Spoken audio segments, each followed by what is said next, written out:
Student NEET जैसे public exam की preparation करता है तब वो अकेला तैयारी नहीं करता, उसका पूरा परिवार प्रिपरेशन करता है। माँ अपनी छोटी छोटी जरूरतें रोक देती है, घर का बजट कम करती है, पिता फैमिली की सेविंग्स को कोचिंग फीस, रेंट और टेस्ट सीरीज पे खर्च करता है, फैमिलीज को लोन तक लेना पड़ता है, और स्टूडेंट खुद कोटा, जयपुर, चंडीगढ़, दिल्ली, पटना जैसे शहरों में जाकर घर से दूर रहता है, दिन में 18-18 घंटे पढ़ता है, रात 2 बजे तक पढ़ाई करता है और फिर अलार्म लगाकर सुबह 5 बजे क्लासेस के लिए उठ जाता है। परिवार से दूर, कोई सोशल लाइफ नहीं, कोई त्योहार फेस्टिवल नहीं, सोशल मीडिया, फ्रेंड से दूर, और अपनी स्लीप और अपनी हेल्थ से भी कॉम्प्रोमाइज करता है, क्योंकि उसे पता है कि जब वो पेपर लिखेगा तो सिर्फ पेपर नहीं, अपनी फैमिली के लिए एक बेटर फ्यूचर लिखने जा रहा है। फिर एक दिन एग्जाम की तारीख पर उसे पता लगता है कि 3 साल से वो जिस पेपर की तैयारी कर रहा था वो पेपर किसी ने पहले ही पैसे देकर हासिल कर लिया, पेपर लीक हो गया।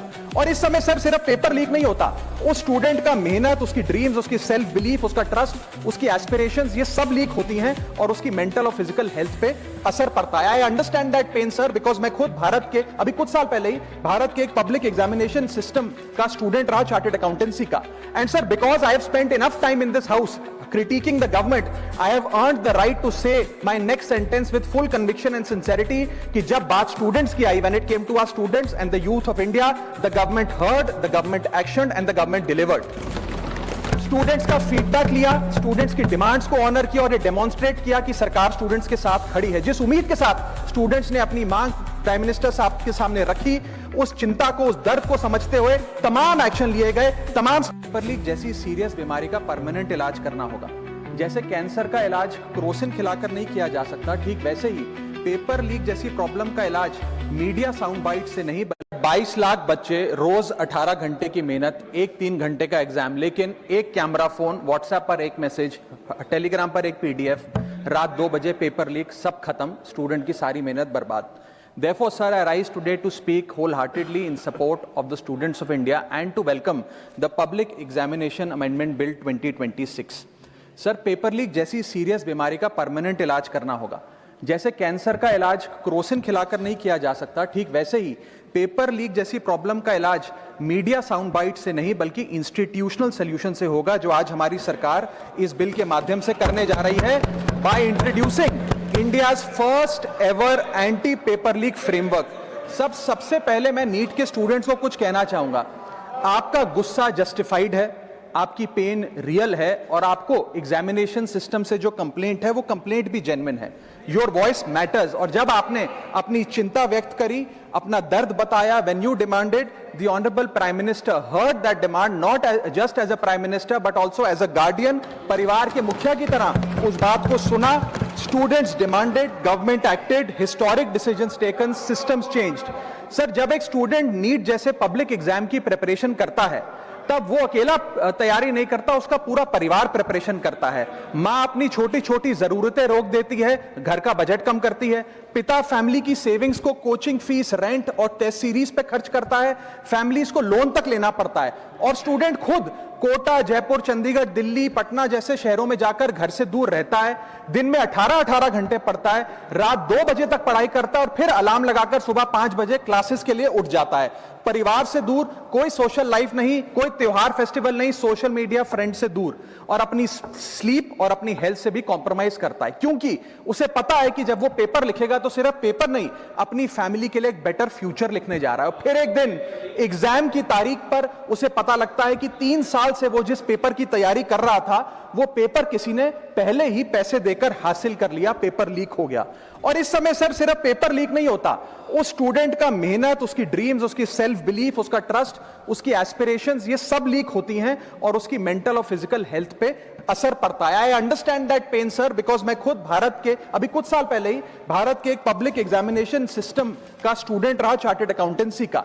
And sir, because I have spent enough time in this house critiquing the government, I have earned the right to say my next sentence with full conviction and sincerity कि जब बात students की आई, when it came to our students and the youth of India, the government heard, the government actioned and the government delivered. Students का feedback लिया, students की demands को honour किया और ये डेमोन्स्ट्रेट किया कि सरकार स्टूडेंट्स के साथ खड़ी है। जिस उम्मीद के साथ स्टूडेंट्स ने अपनी मांग प्राइम मिनिस्टर साहब के सामने रखी, उस चिंता को, उस दर्द को समझते हुए तमाम एक्शन लिए गए, तमाम स्टेप्स लिए गए, जैसे कि शॉर्ट टर्म और long term steps. Number 1, paper leak के बाद इमीडिएटली री एग्जाम कराया गया ताकि साल बर्बाद ना हो।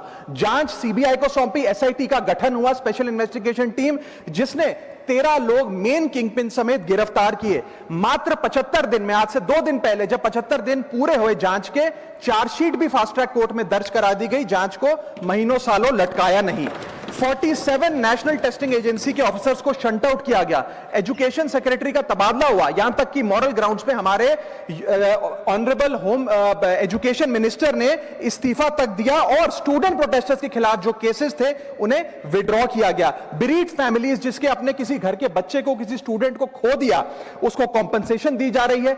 एग्जाम सिक्योरिटी प्रोटोकॉल्स को स्ट्रेंथन किया जा रहा है और अगली बार से यह नीट का पेपर ओएमआर शीट से नहीं बल्कि फुल्ली कंप्यूटर बेस्ड टेस्टिंग से कराया जाएगा ताकि remotest chance of paper leak भी एलिमिनेट कर दिया जाए। इसी के साथ साथ सरकार ने एक हाई पावर टास्क फोर्स का गठन किया है जो फर्दर रिफॉर्म्स अंडरटेक करेगी कि भारत के पब्लिक एग्जामिनेशन सिस्टम की इंटेग्रिटी को कैसे प्रिजर्व और प्रोटेक्ट किया जाए, और इसमें इंडिया के मोस्ट अक्लेम्ड एक्सपर्ट्स जैसे कि नंदन नीलकनी साहब को समिति में डाला गया है। इसी के साथ साथ डेटरेंस क्रिएट करने के लिए, अपराधी के मन में खौफ पैदा करने के लिए एक ऐसा कानून लेकर आज सरकार सदन में आई है जिसके पास होने के बाद कोई अपराधी सपने में भी यदि पेपर लीक करने का सोचेगा तो उसकी रूह कांप जाएगी। पहली चीज, पेपर लीक को एक इंडिविजुअल द्वारा किया गया क्राइम नहीं बल्कि एक ऑर्गेनाइज्ड सिंडिकेट नेटवर्क द्वारा किए गए क्राइम के तौर पे ट्रीट किया जाएगा, जिसमें इनसाइडर हो, कोचिंग माफिया हो, लॉजिस्टिक वेंडर हो, प्रिंटिंग प्रेस हो, सॉल्वर गैंग हो, एग्जाम ऑफिशियल्स हो, सब पर कार्रवाई होगी। सबको दोषी करार देने के बाद, गिल्टी करार देने के बाद 10 साल तक की जेल होगी और 10 करोड़ रुपए तक का जुर्माना लिया जाएगा। सारे ऑफेंसेस को cognizable, non bailable, non compoundable बनाया गया। एक स्पेशल टास्क फोर्स का गठन किया गया कि अब कभी भी यदि पेपर लीक की संभावना भी उत्पन्न होती है तो यह स्पेशल टास्क फोर्स जांच करेगी और यह इन्वेस्टिगेशन सालों साल नहीं लटकाई जाएगी। 2 महीने के अंदर अंदर से इस इन्वेस्टिगेशन को कंप्लीट करना होगा। और इसी के साथ साथ फास्ट ट्रैक कोर्ट्स का गठन किया जो यह इंश्योर करेंगे कि इसमें स्पीडी ट्रायल हो, डे टू डे ट्रायल हो, स्पेशल पब्लिक प्रोसिक्यूटर होगा, 3 महीने में पनिशमेंट सुनाई जाएगी। सर मैं बता दूं, हमारे देश में fast track courts heinous crimes के लिए बने हैं, जैसे कि क्राइम्स अगेंस्ट वुमेन, रेप और पॉस्को जैसे अपराध के लिए। आज हमने पेपर लीक को उस हीनियस क्राइम्स की कैटेगरी में ला खड़ा किया है सर। इसी के साथ साथ सर, इंस्टीट्यूशनल और systematic reforms will demonstrate zero tolerance towards paper leak, और इससे भारत की इंडियन पब्लिक एग्जामिनेशन सिस्टम की इंटेग्रिटी को हम प्रिजर्व और प्रोटेक्ट कर पाएंगे। ये सब इसलिए हुआ because sir there is nothing more important than the students and their future. Sir their voices mattered, their voices were heard and systematic and systemic changes have been brought in. उनकी आवाज को, students की आवाज को कोई political challenge नहीं बल्कि एक परिवार की भीतर की चिंता की तरह समझकर, जैसे घर के बच्चे घर के बड़े से अपनी चिंता व्यक्त करते हैं, दर्द व्यक्त करते हैं, डिमांड्स रखते हैं, ठीक वैसे ही सरकार ने ये तमाम फीडबैक लेते हुए एक्शन लिया। Sir Benjamin Franklin, American philosopher, statesman, diplomat रहे, उन्होंने कहा था well done is better than well said. सालों तक इस देश में पेपर लीक होता आया लेकिन सिर्फ डिस्कशन और सिर्फ साउंड बाइट हुई। आज एक्शन हो रहा है, सिस्टमैटिक रिफॉर्म्स आ रहे हैं और भारत का पहला एंटी पेपर लीक फ्रेमवर्क बनके तैयार है और आपके सामने है। सर इसी के साथ साथ पेपर लीक किसी एक पार्टी का, किसी एक सरकार का ऑफिसर या मिनिस्ट्री की देन नहीं है और ये कोई 2026 का फिनोमेना भी नहीं है। सर मैं बता दूं कि सर जब बात अकाउंटेबिलिटी की हो, मोरालिटी की हो, जवाबदेही की हो, तो इसलिए इससे जब बात अकाउंटेबिलिटी की हो, मोरालिटी की हो, जवाबदेही की हो, तो सर ये इससे तय नहीं होना चाहिए कि पेपर लीक कौन से राज्य में हुआ, कौन सी मिनिस्टर के अंडर हुआ, कौन सी पार्टी में हुआ, क्योंकि ये एक पैन इंडिया ऑर्गेनाइज्ड क्राइम है, क्रॉनिक डिजीज है। मैं ये बात इसलिए कह रहा हूं क्योंकि 19 जुलाई 2026 को, आज से मात्र 10 दिन पहले, पंजाब के अंदर एक फार्मेसी ऑफिसर रिक्रूटमेंट का एग्जाम हुआ। उसमें मैसिव इरेगुलरिटीज देखी गई, ब्लूटूथ डिवाइसेस के माध्यम से लाइव चीटिंग चल रही थी और चीटिंग सिंडिकेट वो चीटिंग फैसिलिटेट कराने के लिए 13 लाख रुपए का रेट चार्ज कर रहा था। यही नहीं सर, आम आदमी पार्टी की सरकार जब पंजाब में बनी तब से अभी तक नायब तहसीलदार के एग्जाम में इरेगुलरिटीज देखी गई और लार्ज स्केल चीटिंग हुई। पंजाब स्टेट एजुकेशन बोर्ड में 12वीं क्लास का इंग्लिश का पेपर लीक हुआ, पीएसटीटी स्कूल टीचर रिक्रूटमेंट का एग्जाम का पेपर लीक हुआ, पीएसबी के ग्रुप ऑफिसर के रिक्रूटमेंट का एग्जाम लीक हुआ। एग्रीकल्चरल डेवलपमेंट ऑफिसर के रिक्रूटमेंट का एग्जाम लीक हुआ और एक्साइज और टैक्सेशन इंस्पेक्टर की रिक्रूटमेंट की मेरिट की लिस्ट जब आई तो उसमें फर्जी नाम डाल के जारी कर दिया गया। सर मैं आ रहा हूं, अब मैं कांग्रेस पे आ रहा हूं। आप कांग्रेस का सुनिए सर, ये मेरा समय खराब कर रहे हैं। आप बोले ना, बोले आप बोले। सर जब सर कांग्रेस की कर्नाटक में सरकार है, इसी साल जनवरी 2026 में एसएसएलसी का पेपर हुआ। इसी साल कर्नाटक में कांग्रेस की सरकार के अंडर एसएसएलसी का पेपर हुआ, पेपर लीक हुआ और वो पेपर ऑनलाइन 200 रुपए में स्टूडेंट्स को बेचा जा रहा था।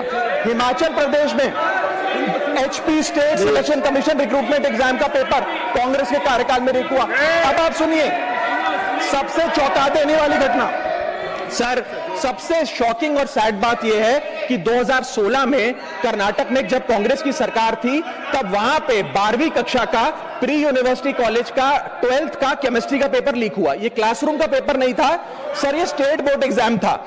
ये स्टेट का एग्जाम जब पेपर लीक हुआ, बच्चे एग्जाम देकर घर आ गए, पता लगा पेपर लीक हो गया, पेपर कैंसिल कर दिया। 20 दिन बाद री एग्जाम कराया गया, री एग्जाम का पेपर भी लीक हो गया और उसके बाद रात को 3:30 बजे वो पेपर व्हाट्सएप पे घूम रहा था, री एग्जाम को भी कैंसिल करना पड़ा। इसके बाद जब जांच हुई, स्टेट सीआईडी ने जांच करी तो 3 लोगों को अरेस्ट किया, जिसमें कर्नाटक सरकार के मेडिकल एजुकेशन मिनिस्टर डॉक्टर शरण पाटिल का पीए खुद शामिल था। पीए 10-10 लाख रुपए लेकर पेपर लीक कर रहा था। उसके बाद जब मंत्री जी से पूछा गया कि आप इस्तीफा क्यों नहीं देते, आपकी मॉरल और डायरेक्ट जिम्मेदारी बनती है, आपके दफ्तर का आपका पीए पेपर लीक कर रहा है, आप क्यों नहीं इस्तीफा देते? तो उन्होंने कहा कि there is no question of resigning, अगर कुछ गलत हुआ है तो वो मेरे पीए का पर्सनल मैटर है, उसकी पर्सनल लाइफ है। वहां सर ऑफिस गवर्नमेंट का, डेजिग्नेशन गवर्नमेंट की, एक्सेस गवर्नमेंट का, बट अरेस्ट की बात आई तो पर्सनल लाइफ का मैटर है। और आयरनी देखिए, आज 2026 में कर्नाटक में फिर कांग्रेस की सरकार है और डॉक्टर शरण पाटिल फिर मंत्री हैं और उसी विभाग के मंत्री हैं, मेडिकल एजुकेशन विभाग के मंत्री। ये है स्टैंडर्ड ऑफ अकाउंटेबिलिटी।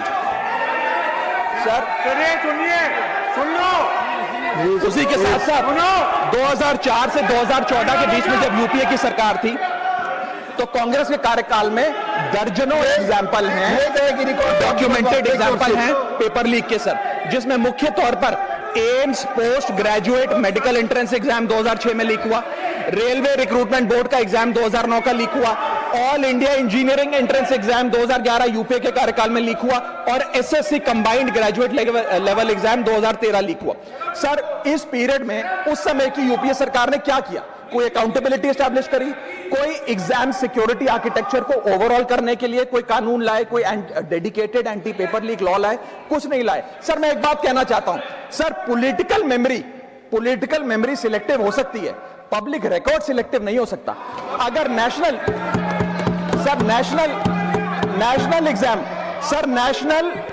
एग्जाम का पेपर लीक अगर नेशनल क्राइसिस है, जो कि है, तो सर ऑपोजिशन रूल स्टेट का पेपर लीक एक लोकल इंसिडेंट कैसे हो सकता है? सर स्टूडेंट में तो फर्क नहीं होता। अगर नीट के स्टूडेंट्स का पेन जेन्युइन है, जो कि जेन्युइन है, तो सर पंजाब के फार्मेसी एग्जाम के स्टूडेंट्स का और कर्नाटक के एसएलसी एग्जाम के स्टूडेंट्स का पेन भी जेन्युइन है। स्टूडेंट का पेन पार्टी देखकर चेंज नहीं होता और ठीक उसी तरह रिफॉर्म और अकाउंटेबिलिटी भी पार्टी देखकर चेंज नहीं हो सकती। अब स्टूडेंट्स के बारे में कुछ कहना चाहता हूं।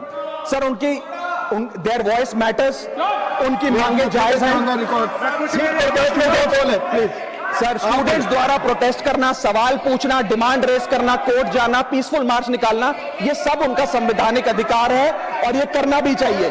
लेकिन सर स्टूडेंट का प्रोटेस्ट स्टूडेंट का रहे, किसी पॉलिटिकल पार्टी की रैली ना बन जाए, वे अपना माइक किसी को आउटसोर्स ना करे, क्योंकि सर स्टूडेंट की लड़ाई तो एग्जाम सिस्टम को सिक्योर बनाने की है, नेताओं की लड़ाई अपनी सोशल मीडिया रीच बढ़ाने की है। सर जब पॉलिटिकल लीडर्स प्रोटेस्ट के टाइम पर बैरिकेड के आगे स्टूडेंट को भेज खुद कैमरे की सेफ साइड पे रहें, तो उनसे पूछिए कि रिस्क मेरा और रील तुम्हारी, ये पार्टनरशिप कैसी? सर स्टूडेंट का मूवमेंट स्टूडेंट के फ्यूचर के लिए है, किसी फ्लॉप पॉलिटिकल पार्टी के कमबैक के लिए नहीं है सर। और जो पॉलिटिकल पार्टी जो पॉलिटिकल पार्टी के अपने खुद के फ्यूचर का आता पता नहीं, वो स्टूडेंट के फ्यूचर की क्या लड़ाई लड़ेगी सर? स्टूडेंट्स को जस्टिस चाहिए, पॉलिटिकल पार्टी को फुटेज। स्टूडेंट को एग्जाम सिक्योर करना है, पॉलिटिकल पार्टी को वायरल क्लिप। स्टूडेंट का सवाल फ्यूचर का है, नेता का कैलकुलेशन अगले इलेक्शन का। इसीलिए मैं ऑपोजिशन पार्टीज को कहना चाहता हूं, don't use students emotion for your political promotion. ये लड़ाई बीजेपी वर्सेस कांग्रेस नहीं है, ये लड़ाई मेरिट वर्सेस माफिया की है, मेहनत वर्सेस सेटिंग की है। और सर एक बात और, सर आज हमारे स्टूडेंट्स पर पढ़ाई का बहुत स्ट्रेस है। हमारे समाज ने, हमारी सोसाइटी ने आज बच्चों का, क्योंकि हम बेस्ट चाहते हैं, अपनी बच्चों से पढ़ाई संबंधित एक्सपेक्टेशन को प्रेशर में बदल दिया है। और ये प्रेशर सर स्कूल से ही शुरू हो जाता है। जब बच्चा 10वीं क्लास का बोर्ड का एग्जाम दे रहा होता है तो बोला जाता है ये क्रिटिकल ईयर है, अच्छे मार्क्स लाने हैं, नहीं तो स्ट्रीम नहीं मिलेगी, पूरा करियर बर्बाद हो जाएगा। 12वीं क्लास में जाता है तो प्रेशर और बढ़ता है, बोला जाता है ये लाइफ का टर्निंग पॉइंट है, आगे की जिंदगी कैसे डिसाइड होगी। जेई, नीट, सीयूईटी, तमाम एंट्रेंस एग्जाम की तैयारी का प्रेशर अलग। और सर जब कॉलेज पहुंचता है तो एक अलग ही लेवल का प्रेशर होता है। उसको बोला जाता है सीजीपीए ठीक रखो वरना प्लेसमेंट नहीं मिलेगी। ये पूरी लाइफ का सवाल है, करियर का सवाल है। हर स्टेज पर प्रेशर का सिलेबस बढ़ता जाता है, बढ़ता जाता है, बढ़ता जाता है। और ओवरऑल सर इंडिया में कंपटीशन बहुत फास्ट स्पीड पे बढ़ रहा है, लेकिन उसी के साथ साथ कंपैरिजन भी बहुत फास्ट स्पीड पे बढ़ रहा है। सबसे पहले जब बच्चा स्कूल जाता है तो अपने स्कूलमेट्स, क्लासमेट से कंपैरिजन होता है। कोचिंग सेंटर जाता है तो वहां कोचिंग सेंटर के स्टूडेंट से कंपैरिजन होता है। ऑल इंडिया रैंकर से कंपैरिजन होता है। घर आता है तो पड़ोसी और रिश्तेदारों के बच्चों से कंपैरिजन होता है। ये कंपैरिजन मोटिवेशन नहीं सर, प्रेशर और स्ट्रेस में बदलता जा रहा है। सर जैसे 3 इडियट्स पिक्चर में कहा था ना, काबिल बनो, कामयाबी झक मारकर पीछे आएगी, ठीक उसी तरह समाज को, हम सबको, अगर कोई स्टूडेंट चिंतित दिखे, स्ट्रेस में दिखे, उसे कहना चाहिए कि एग्जाम इंपॉर्टेंट है लेकिन तुम एग्जाम से ज्यादा इंपॉर्टेंट हो सर। क्योंकि घर स्टूडेंट का सेफ स्पेस होना चाहिए सर, दूसरा एग्जाम सेंटर नहीं। और एक रैंक सर, एक रैंक रिजल्ट डिसाइड कर सकती है बच्चे का, उसका फ्यूचर नहीं, वैल्यू नहीं, उसकी पूरी जिंदगी नहीं। और अंत में sir, I just take 1 more minute sir, अंत में मैं अपने वेल विशर्स को भी कुछ कहना चाहूंगा, जो पिछले कुछ समय से मुझे कह रहे थे कि राघव आप नीट के इशू पर कब बोलोगे, आपको हम सुनना चाहते हैं। मैं बड़ी हम्बली कहना चाहता हूं सर, जब मैं ऑपोजिशन में बैठता था तब सवाल मेरा हथियार था, आज मैं ट्रेजरी बेंचेस पर बैठता हूं, आज सोल्यूशन मेरी जिम्मेदारी है।